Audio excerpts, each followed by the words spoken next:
Right breaking news చూస్తున్నాం. Phone tapping కేసులో సంచలనాలు నమోదవుతూనే ఉన్నాయి.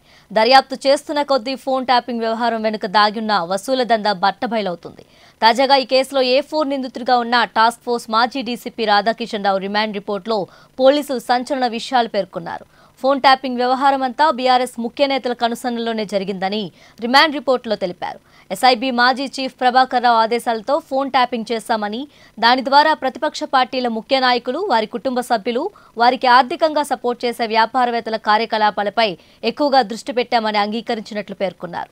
బీఆర్ఎస్లో ఉన్న కొంతమంది అనుమానిత నేతలపై కూడా నిఘా పెట్టామని రాధాకిషన్ రావు రిమాండ్ రిపోర్టులో తెలిపారు. మునుగోడు, హుజురాబాద్, దుబ్బాక బైపోల్ సమయంలో నిఘా పెంచామని అంగీకరించినట్లు పోలీసులు తెలిపారు.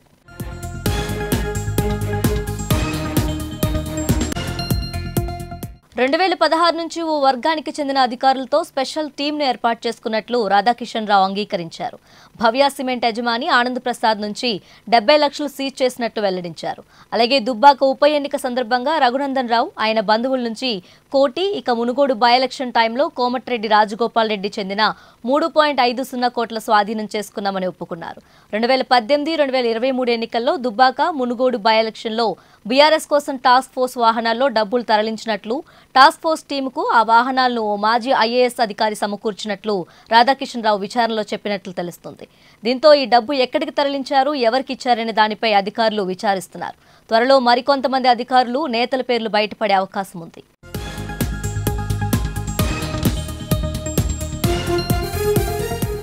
బ్రేకింగ్ కు సంబంధించి మరింత సమాచారం మా ప్రతినిధి బాబురావు అందిస్తారు. బాబురావు, చెప్పండి, ఫోన్ ట్యాపింగ్ కేసుకు సంబంధించి రాధాకిషన్ రావు రిమాండ్ రిపోర్టులో సంచలన విషయాలు వెలుగు చూసినట్లు తెలుస్తుంది. పూర్తి వివరాలేంటి? తేజస్వి, దీనికి సంబంధించి చూసుకున్నట్లయితే ఈ టాస్క్ ఫోర్సు ఈ ఎస్ఐబీ ఏర్పాటు చేసుకుని 2016లోనే ఎస్ఐబీ ఏర్పాటు చేసుకోవడం అనే కోణం నుంచి చూస్తే కనుక ఇది చాలామంది ఫోన్ ట్యాపింగ్ వ్యవహారాన్ని రాజకీయ కోణంలో చాలామంది చూశారు. ఇది పొలిటికల్కి సంబంధించినటువంటి ఇష్యూస్గానే చాలామంది భావించారు. కానీ ఇన్వెస్టిగేషన్ సాగుతున్న కొద్దీ విస్తుపోయే వాస్తవాలన్నీ వెలుగులోకి వస్తూ ఉన్నాయి.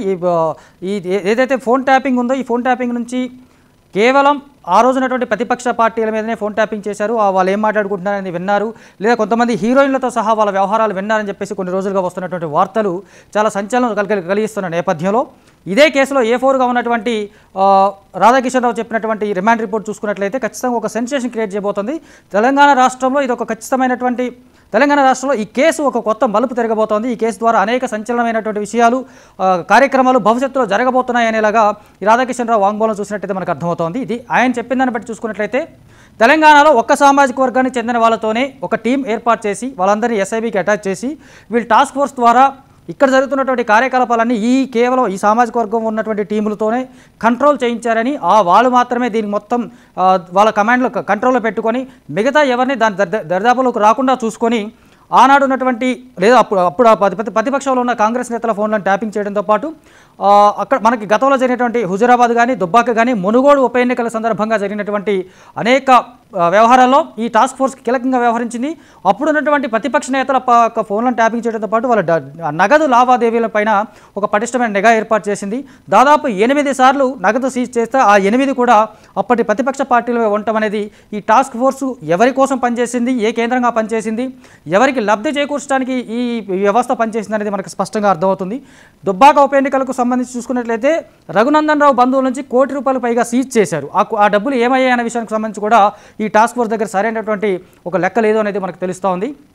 విశేషం ఏంటంటే రాజకీయంగా ఇలాంటివి ఇంతవరకు తెలంగాణ రాష్ట్రంలో కానీ, తెలుగు రాష్ట్రాల్లో కానీ దేశవ్యాప్తంగా కొన్నాళ్ళ క్రితం ఆరోపణలు వచ్చినప్పటికీ కూడా ఫోన్ ట్యాపింగ్ వ్యవహారం మీద మనకి బీజేపీ కూడా ఆ రోజు దేశవ్యాప్తంగా ఫోన్ ట్యాపింగ్ చేస్తుంది అని చెప్పేసి దాని మీద ఆరోపణలు వచ్చినప్పుడు సుప్రీంకోర్టు రియాక్ట్ అయింది. అదొక తీవ్రమైనటువంటి వ్యవహారంగా ప్రపంచం కూడా చూసింది. అలాంటి సందర్భంలో ఒక ప్రాంతీయ పార్టీ, ఒక చిన్న రాష్ట్రంగా ఉన్నటువంటి తెలంగాణలో ఒక ప్రాంతీయ పార్టీ ఫోన్ ట్యాపింగ్ చేయడం అనేది చాలా పెద్ద విషయంగానే చూడాలి. దీన్ని బట్టి చూసుకున్నట్లయితే కేసీఆర్ కానీ బీఆర్ఎస్ ప్రభుత్వానికి కానీ 2016 నుంచి ఒక రకమైనటువంటి అనుమానం ఉంది. తమ ప్రభుత్వం పట్ల ప్రజల్లో ఉన్నటువంటి వ్యతిరేకత పెరుగుతుంది, దానికి ప్రతిపక్షాలను కంట్రోల్ చేయడం ద్వారా దాన్ని కొంచెం ప్రజానుకూలంగా దాన్ని మార్చుకోవచ్చు అనే ఒక ప్రయత్నం వీళ్ళు గతంలోనే చాలా ముందుగానే మొదలుపెట్టారనే విషయం కూడా మనకి ఈ కోణంలో మనకు అర్థమవుతోంది. ఆ క్రమంలోనే 2016లోనే ఈ టాస్క్ ఫోర్స్ ఎస్ఐబీ బృందం ఒక టీం తయారు చేసుకోవడం, ఆ టీంలో కేవలం ఒక సామాజిక వర్గం వాళ్ళు ఉండడం, వాళ్ళు ఆ సామాజిక వర్గం కేవలం కేసీఆర్కి సంబంధించిన సామాజిక వర్గానికి చెందిన వాళ్ళే కావడంతో ఇది రాజకీయాన్ని దాటి వ్యక్తిగత విషయాలపైన కూడా వెళ్ళిపోతూ ఉంది. కేవలం అధికారులు అనేవాళ్ళు అంటే ఇంకొక రకంగా చూసుకున్నట్లయితే 2023లో కూడా తామే అధికారంలోకి వస్తామని బీఆర్ఎస్ చాలా బలంగా నమ్మింది, భావించింది. అందుకనే అధికారులతో విపరీతమైన అవినీతి చేయించింది. ఆ తర్వాత మీకు ఏమైనా అయితే మేము ఉన్నామని చెప్పినటువంటి మేము ఉన్నాం కదా అనే ఒక భరోసా ఈ అధికారులకు ఇచ్చినట్టుగా ఉంది. అందుకే చాలా ఉన్నత స్థాయిలో ఉన్న వాళ్ళు కూడా దారుణమైనటువంటి అవినీతికి పాల్పడ్డారు. ఫోన్ ట్యాపింగ్ అన్నటువంటి అనైతిక చర్యకి పాల్పడడం అనేది చాలా దారుణమైనటువంటి నేరంగానే దీన్ని చూడాల్సి ఉంటుంది. కాబట్టి దీనికి సంబంధించినటువంటి ఇంకా రుజువు కావాల్సింది, కోర్టులో రుజువు కావాల్సి ఉన్నప్పటికీ కూడా కేవలం పార్టీలు ఎన్నికలు అవతల పార్టీలు ప్రతిపక్షాల యొక్క టార్గెట్ చేసుకొని అధికారంలో ఉన్న పార్టీ ఇలా చేయడం అనేది ఖచ్చితంగా ఒక అనైతికమైనటువంటి చర్యగానే భావించాలి. ఈ కేసుకు సంబంధించి మరిన్ని వివరాలు, మరిన్ని కార్యక్రమాలు లేదా మరిన్ని విస్తుపోయే నిజాలు, సంచలనమైనటువంటి విషయాలు భవిష్యత్తులో రాబోతున్నాయన్న విషయం ఈరోజు రాధాకిషన్ రావు రిమాండ్ రిపోర్ట్లో బట్టి చూస్తే మనకు అర్థమవుతోంది. విశేషం కూడా కాదు, ఆశ్చర్యం ఏంటంటే ఈ కేసుకు సంబంధించి ఆ రోజునటువంటి టాస్క్ ఫోర్స్ ఏఎస్పీ టీము ప్రతిపక్షాలనే కాకుండా బీఆర్ఎస్ పార్టీలో ఉన్నటువంటి కీలకమైనటువంటి కొంతమంది నేతల ఫోన్లను కూడా ట్యాప్ చేశారు. వాళ్ళు ఏం మాట్లాడుకుంటున్నారో విన్నారు. తద్వారా ఆ పార్టీ నేతలపైన ఒక రకమైనటువంటి నిఘా ఏర్పాటు చేశారు. ఆ నిఘాకు సంబంధించినటువంటి విషయాలేంటి, దాని ద్వారా వాళ్ళు తెలుసుకున్న అంశాలేంటి అనేది ఆ రోజు ప్రభుత్వ పెద్దలకు వీళ్ళు అందించారు. అవేంటి అనేది ప్రస్తుతానికి గోప్యంగానే ఉన్నది మనకి.